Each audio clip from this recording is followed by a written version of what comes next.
மின்னலே மின்னலே என் கண்ணிலே நெஞ்சிலே சொல்லடா கண்ணிலே. டேய், எவ்வளவு தைரியம் தான் நடுராத்திரியில யாருக்கும் தெரியாம வீட்டுக்குள்ள நுழைஞ்சு பொண்ணுகிட்ட அயோக்கியத்தனம் பண்ணுவ. உன்ன மாதிரி ஆளுங்களை எல்லாம் உள்ள புடிச்சு போட்டு முட்டிக்கு முட்டி தட்டின தாண்டா சரிப்பட்டு வருவ.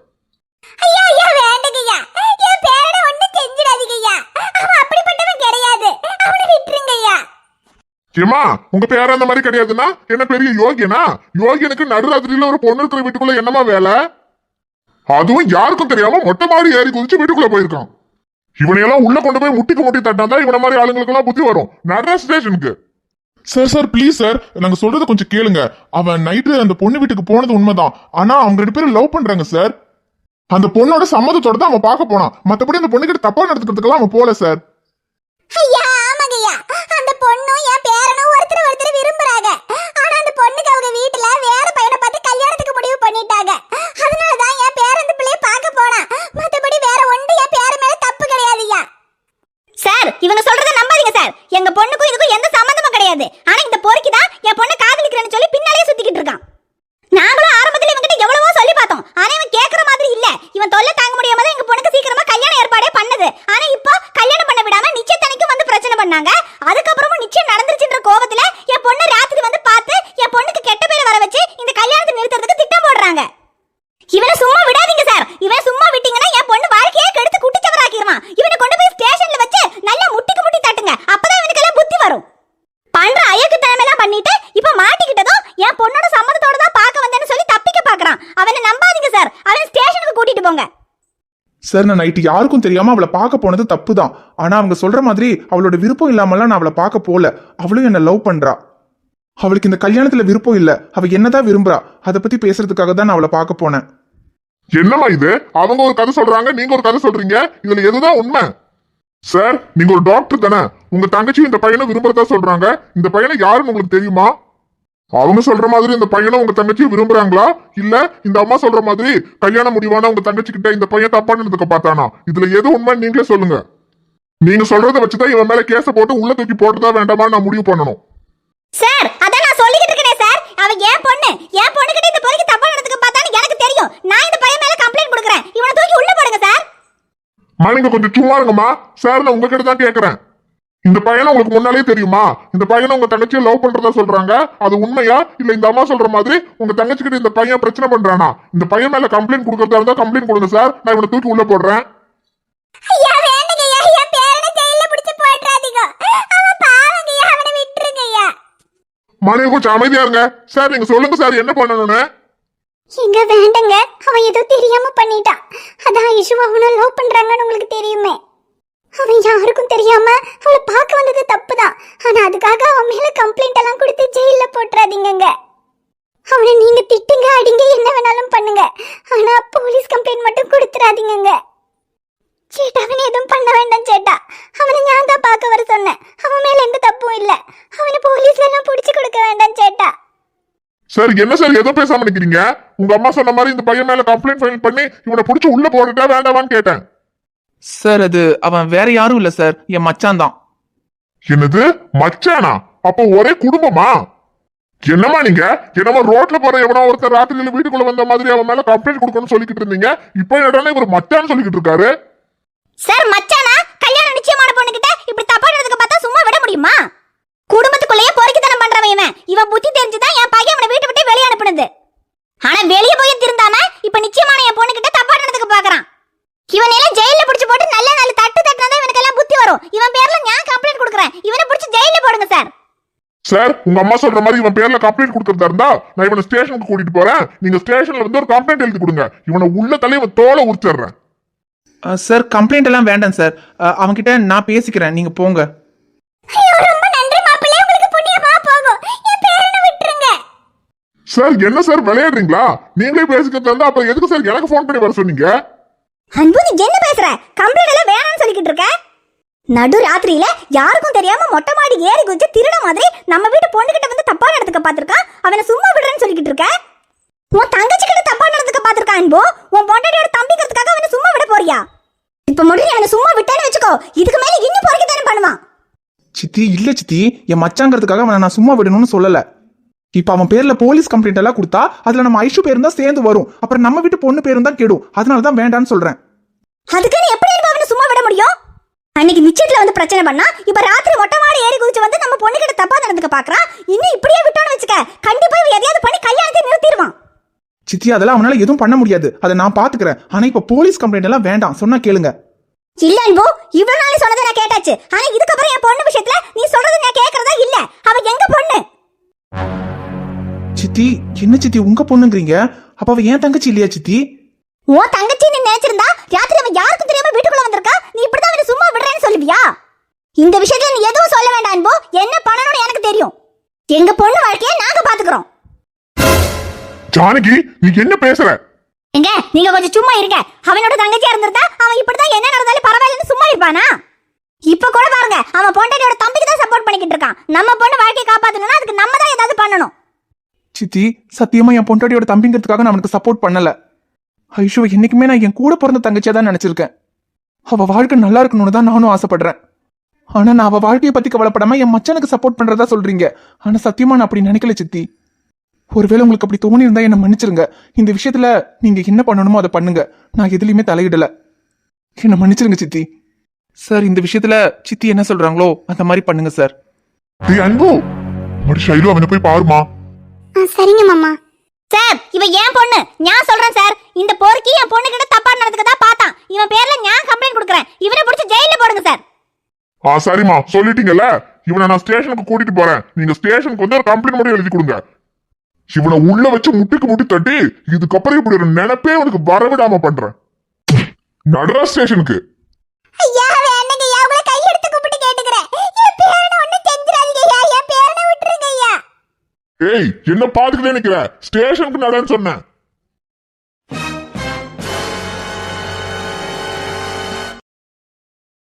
நடரா ஸ்டேஷனுக்கு. ஐயா என் பேர பாவமியா, அவனை விட்டுருங்க ஐயா. சார் சார் நான் சொல்றது கொஞ்சம் கேளுங்க சார். பாவமியா, அவனை விட்டுருங்க ஐயா. டேய் என்னடா சொல்ல போற? எதா இருந்தாலும் ஸ்டேஷன்ல வந்து சொல்றா. நட.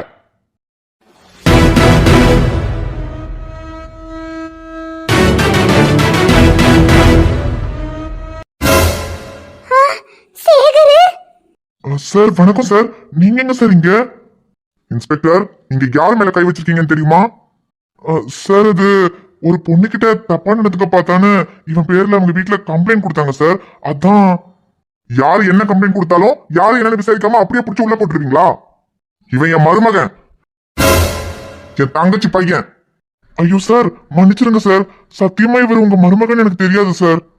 இப்ப தெரிஞ்சதுல ஏதோ அவனை ஸ்டேஷனுக்கு கூட்டிட்டு போறதுக்கு முன்னாடியே நான் வந்து பார்த்ததுனால உங்க வேலை தப்பிச்சுது. இல்ல அவனை ஸ்டேஷனுக்கு கூட்டிட்டு போய் அவன் மேல கையேதாவது வச்சிருந்தீங்க, அப்புறம் உங்க வேலையா போயிருந்திருக்கும். ஐயோ சார் என்ன மன்னிச்சிருங்க சார். உங்க மருமகன்னு தெரியாம பண்ணிட்டேன் சார். தெரியாம பண்ணதுனால உங்களை மன்னிக்கிறேன். சரி போங்க. ரொம்ப நன்றி சார். இன்ஸ்பெக்டர் ஒரு நிமிஷம், அவன்கிட்ட அப்படி நடந்துகிட்டதுக்கு அவன்கிட்ட மன்னிப்பு கேட்டுட்டு போங்க. Okay sir. தம்பி என்ன மன்னிச்சிருங்க தம்பி. நீங்க யாருன்னு தெரியாம உங்களை அரெஸ்ட் பண்றேன்னு சொல்லிட்டேன். நீங்களாவது ஒரு வார்த்தை சேகரையோட மருமகன்னு சொல்லியிருந்திருக்கலாம்ல தம்பி. சரி உங்ககிட்ட அப்படி நான் கோவமா பேசினதுக்கு என்ன மன்னிச்சிருங்க தம்பி. அம்மா நீங்களும் என்ன மன்னிச்சிருங்கம்மா. சார் மன்னிச்சிருங்க சார். சரி பரவாயில்ல போங்க.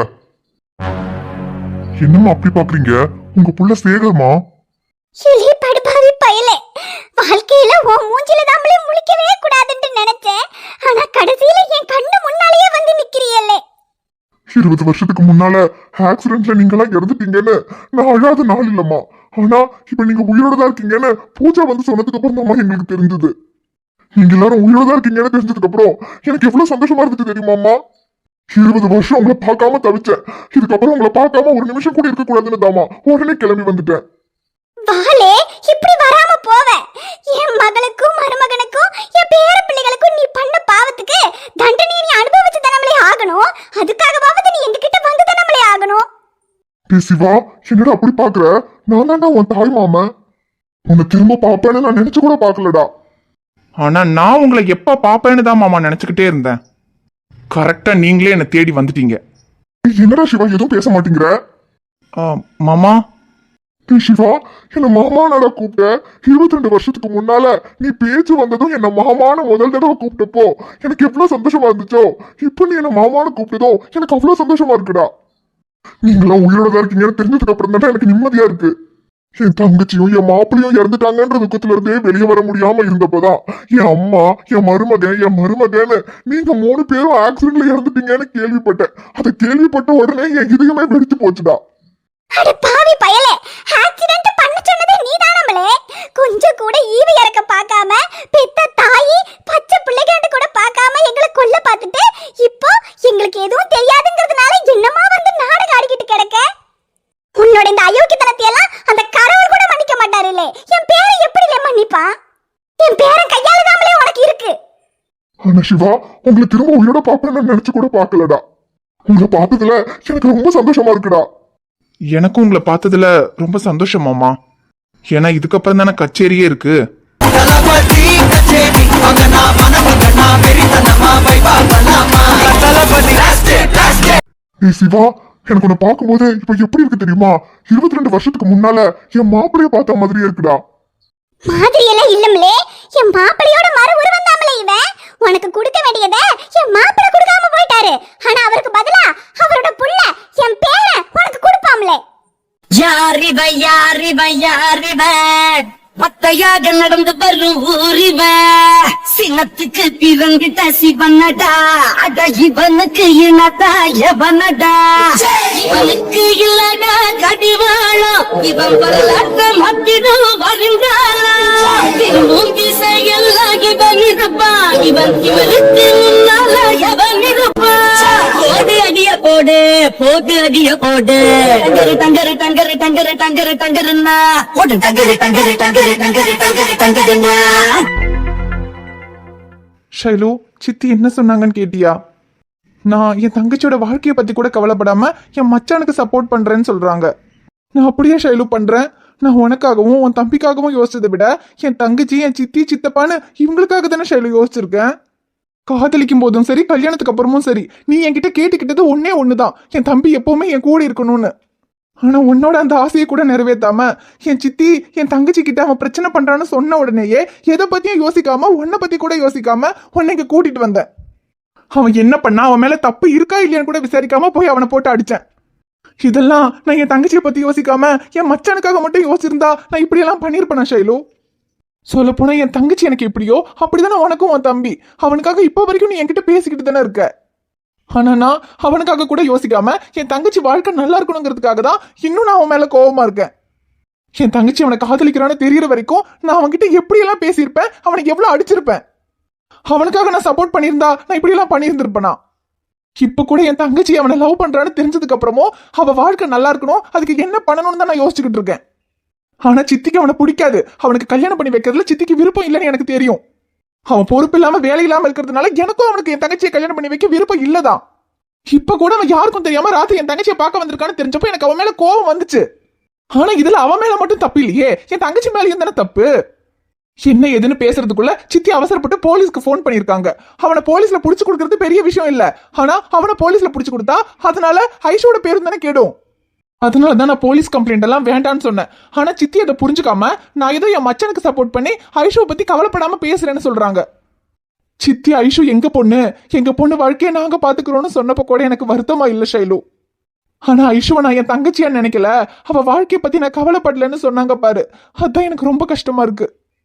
உனக்கு தெரியாதா ஷைலு, ஐஷுவை நான் என்னைக்காவது என் சித்தி பொண்ணுன்னு நினைச்சிருப்பேனா? சின்ன வயசுல இருந்து இப்ப வரைக்கும் அவளை என் கூட பிறந்த தங்கச்சியா தான் நினைக்கிறேன். அப்படிதான் அவளை பாத்துக்கிட்டேன்.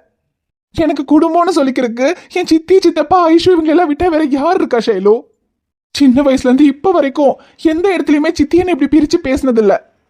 ஆனா இப்ப முதல் தடவை ஐஷு எங்க பொண்ணு, நீ அவளை தங்கச்சியான்னு நினைக்கலன்னு சொன்னப்போ என்னால அதை தாங்கிக்க முடியல ஷைலு. இங்க எனக்கு புரியுதுங்க, வருத்தப்படாதீங்க. அவங்க ஏதோ கோவத்துல பேசிட்டாங்க. நீங்க ஐஷுவை எப்படி நினைக்கிறீங்கன்னு எனக்கு தெரியுங்க. அவங்க இந்த பிரச்சனை நடந்ததுல கோவத்துல பேசியிருப்பாங்க. நீங்க அதெல்லாம் மனசுல வச்சு வருத்தப்பட்டுக்கிட்டு இருக்காதீங்க. யார் என்ன சொன்னாலும் ஐஷு உங்க தங்கச்சி. அவ வாழ்க்கைக்காக அத்தையும் மாமாவும் யோசிக்கிறத விட அதிகமா நீங்க யோசிச்சிருக்கீங்க. அவன் நல்லா இருக்கணும்னு எல்லாரையும் விட அதிகமா நினைக்கிறாள் நீங்க தாங்க. அது ஐஷுவுக்கும் தெரியுங்க. அத்தை மாமா மேல அம்மா அப்பான்னு அவ வச்ச பாசத்தை விட அதிகமா அண்ணன் உங்க மேல தாங்க அவ பாசம் வச்சிருக்கா. அதனால அத்தை சொன்னதுக்கெல்லாம் நீங்க வருத்தப்பட வேண்டிய அவசியமே இல்லைங்க. சரியா சொன்னமா ஷைலு. சித்தப்பா ஏடா அன்பு, எந்தடா இது? உன் சித்திய பத்தி தான் எனக்கு தெரியும்ல. எந்த நேரத்துல எப்படி பேசணும் என்ன பேசணும்னு கூட அவளுக்கு தெரியாது. அவ ஒரு வார்த்தை சொல்லிட்டாங்கிறதுக்காக நீ இப்படி உடஞ்சு போய் உட்கார்ந்துருக்க. ஆனா அவ சொன்னது எனக்கே கொஞ்சம் கஷ்டமா தான் இருந்தது. உனக்கு ரொம்ப கஷ்டமா இருந்திருக்கும்னு எனக்கு தெரியும். ஆனா அதுக்காக நீ வருத்தப்படாதடா. பொண்ணோட வாழ்க்கை நல்லா இருக்கணும்னு அவ எவ்வளவு நினைக்கிறாளோ அதை விட அதிகமா தங்கச்சியோட வாழ்க்கை நல்லா இருக்கணும்னு நீ தாண்டா நினைக்கிற. இப்ப கூட இந்த கல்யாண விஷயத்துல அவ நல்லாவும் இருக்கணும், அதே சமயத்துல அவ சந்தோஷமாவும் இருக்கணும். அதுக்கு என்ன பண்றதுன்னு தெரியாம இந்த கல்யாணத்தை பண்ணணுமா வேண்டாமான்னு நீ மனசுக்குள்ள தவிச்சுக்கிட்டு இருக்கிறது எனக்கு தெரியும்டா அன்பு. ஆனா உன் சித்திக்கு பொண்ணுக்கு இந்த கல்யாணத்தை பண்ணி வச்சா அவ சந்தோஷமா இருப்பாளா மாட்டாளாங்கிறது பிரச்சனை இல்ல. அவளுக்கு அந்த வசதியான டாக்டர் மாப்பிள்ளைய ஐஷுக்கு கல்யாணம் பண்ணி வைக்கணும். அவளோட கௌரவத்துக்கும் அவளோட மரியாதைக்கும் எந்த குறவும் வந்துடக்கூடாது. வசதியான இடங்கிறதுக்காக பொண்ணோட சந்தோஷத்தை பத்தி கூட அவ கவலைப்பட மாட்டேங்கிறா. இந்த லட்சணத்துல அவ உன்கிட்ட வந்து நீ உன் தங்கச்சியோட வாழ்க்கைக்காக கவலைப்படலன்னு சொல்லிக்கிட்டு இருக்கா. அதை கேட்டுக்கிட்டு நீயும் வருத்தப்பட்டுக்கிட்டு இருக்க. இதெல்லாம் உங்களுக்கு புரியுது சித்தப்பா. ஆனா சித்தி அப்படி பேசினப்போ எனக்கு உண்மையாவே ரொம்ப கஷ்டமா போயிடுச்சு சித்தப்பா. டேய் அன்பு, நீ எதுக்குடா கஷ்டப்படுற? இங்க பாருடா அன்பு, உன்கிட்ட நான் ஒரு விஷயம் சொல்றேன், அதை மனசுல வச்சுக்கோ. அவ எங்க பொண்ணுங்கிறத விட அவ முதல்ல உனக்கு தங்கச்சி. ஐஷு மேல எங்களுக்கு இருக்கிற உரிமையை விட உனக்கு தாண்டா அதிகமான உரிமை இருக்கு. சித்தப்பா ஆமா அன்பு, நான் சொல்றது ஏன் எதுக்குன்னு எல்லாம் கேட்காத. ஆனா நான் இப்பவும் சொல்றேன், ஐஷு மேல எங்களுக்கு இருக்கிற உரிமையை விட உனக்கு தான் அதிகமான உரிமை இருக்கு. உன் சித்தி பேசுனதெல்லாம் நினைச்சு நீ கவலைப்படாத. இதுக்கப்புறமும் ஐஷோட வாழ்க்கையில முடிவெடுக்கிறதுக்கு எங்களை விட அதிகமான உரிமை உனக்கு தான் இருக்கு. அவ வாழ்க்கைக்கு எது சரியோ அதை நீ தான் பார்த்து முடிவெடுக்கணும். நீ வருத்தப்படாம இருடா. அப்புறம் மடி ஷைலு, நீயும் வருத்தப்படாத. உன் தம்பிய போலீஸ் அரெஸ்ட் பண்ணி கொண்டு போகல. என்ன மாமா சொல்றீங்க? அத்தை என் தம்பிய போலீஸ் கிட்ட விட சொல்லிட்டாங்களா? ஆமா, உன் அத்தை எங்க போலீஸ் கிட்ட அவனை விட சொல்லுவா? எப்படா அவனை புடிச்சிட்டு போவான்னு அவ காத்துக்கிட்டு இருந்தா. உன் அத்தையெல்லாம் ஒன்னும் விட சொல்லல. போலீஸ் அவனை புடிச்சிட்டு தான் போனாங்க. அதுக்குள்ள யாரோ ஒருத்தவங்க கார்ல வந்தாங்க. கார்ல வந்து போலீஸ் கிட்ட என்ன இல்லாமோ பேசுனதுல அவங்க உன் தம்பிய விட்டுட்டு போயிட்டாங்க. இனி என்ன ஏதுன்னு எனக்கு ஒன்னும் தெரியலம்மா. ஆனா உன் தம்பிய போலீஸ் அரெஸ்ட் பண்ண எல்லாம் கொண்டு போகல, அது மட்டும் தெரியும். நீ ஒன்னும் கவலைப்படாம இருமா. சரி மாமா. சரிம்மா, நீ அன்பு கூடயே இரு. உன் தம்பிய போலீஸ் அரெஸ்ட் பண்ணலன்ற கோபத்துல உன் அத்தை அங்க ஐஸ்வர்யாவை போட்டு திட்டிக்கிட்டு இருப்பா. நான் போய் என்னன்னு பாக்குறேன். சித்தப்பா இருங்க, நான் வந்து சித்தி கிட்ட பேசுறேன். இல்ல அன்பு வேண்டாம், அவ இப்ப ரொம்ப கோபமா இருப்பா. நீ இரு, நீ வந்த தேவையில்லாம ஏதாவது பேசி உன்னை கஷ்டப்படுத்திட்டு இருப்பா. நான் போய் என்ன ஏதுன்னு பார்த்து பேசிக்கிறேன். நீ இங்கே இரு. அம்மாடி ஷைலு பாத்துக்கம்மா. சரி மாமா. ஏன் ஷைலு, யாரோ கார்ல வந்து போலீஸ் கிட்ட பேசினாங்க, அதனால அவங்க உன் தம்பியை அரெஸ்ட் பண்ணாம விட்டுட்டு போயிட்டதா சித்தப்பா சொல்றாரு. அவங்க யாரா இருக்கும்? அதாங்க யாருன்னு எனக்கும் தெரியலங்க. என் தம்பிக்கு இந்த ஊர்ல யாரையுமே தெரியாது. அப்புறம் அவனுக்காக யார் வந்து பேசியிருப்பான்னு தெரியலங்க. சரி, யாரா இருந்தா என்ன? எப்படியோ அவங்க வந்து பேசினதுனால போலீஸ் உன் தம்பியை அரெஸ்ட் பண்ணாம விட்டுட்டாங்களே, அதுவே போதும். எங்க நீங்களா இப்படி பேசுறீங்க? ஏன் ஷைலு, என்ன உன் தம்பியை போலீஸ் அரெஸ்ட் பண்ணிட்டு போனா நான் சந்தோஷப்படுவேன்னு நினைச்சியா? இப்பவும் உன் தம்பி பண்ணது சரின்னு நான் சொல்ல மாட்டேன், தப்புதான். ஆனா அதுக்காக அவனை போலீஸ்ல புடிச்சு கொடுக்கறதெல்லாம் ரொம்ப அதிகம். அது மட்டும் இல்ல, போலீஸு கேஸுன்னெல்லாம் ஆயிடுச்சுன்னா அதுக்கப்புறம் அவனோட ஃபியூச்சரே போயிடும். எனக்கு என் தங்கச்சி வாழ்க்கை நல்லா இருக்கிறது எவ்வளவு முக்கியமோ அதே அளவுக்கு உன் தம்பி வாழ்க்கையும் நல்லா இருக்கணும்னு தான் நான் நினைச்சிருக்கேன். என் தங்கச்சி விஷயத்துல நான் அவன் மேல கொஞ்சம் அதிகமா கோவப்பட்டேன் தான். ஆனா முழு தப்பும் அவன் மேல மட்டும் கிடையாது, என் தங்கச்சியும் தான் அதுக்கு காரணம்னு தெரிஞ்சதுக்கு அப்புறம் நான் அவன் மேல கோவப்படுறதுல எந்த நியாயமும் இல்லைல்ல. இப்ப கூட எனக்கு உன் தம்பி மேல கோவம் எல்லாம் இல்ல. அவன் கொஞ்சம் திருந்தி பொறுப்பா அவன் வாழ்க்கையை பார்த்துக்கிட்டா நானும் தான் சந்தோஷப்படுவேன். எங்க நீங்க இந்த அளவுக்கு அவனை புரிஞ்சுக்குவீங்கன்னு நான் நினைக்கவே இல்லைங்க. எனக்கு அவனை புரியாம எல்லாம் இல்ல ஷைலு. அவன் பண்ற சில விஷயங்கள் எனக்கு பிடிக்காது. அதை மட்டும் அவன் மாத்திக்கிட்டானா அவன் வாழ்க்கை நல்லா இருக்கும். அதெல்லாம் அவன் மாத்திக்குவாங்க, சின்ன பையன் தானே, கொஞ்ச நாள்ல புரிஞ்சுக்குவான். சரி அதை விடுங்க, நீங்க ரொம்ப டென்ஷனா இருப்பீங்க. நான் ஒரு டீ போட்டு கொண்டு வரட்டுமாங்க? இல்ல, டீ எல்லாம் வேணும் ஷைலு. ஆனா ரொம்ப டென்ஷனா தான் இருக்கு. நீ என் பக்கத்திலேயே இரு. நீ என் பக்கத்துல இருந்தாலே என் டென்ஷன் குறைஞ்சிரும். ஆமா, அபியும் அகிலும் இங்க. அவங்கள வளரக்கா கிட்ட பாத்துக்க சொல்லியிருக்கேன். சரி, அப்போ அவங்கள வளரக்க பாத்துக்குவாங்க. நீ என் கூடயே இரு ஷைலு. சரிங்க.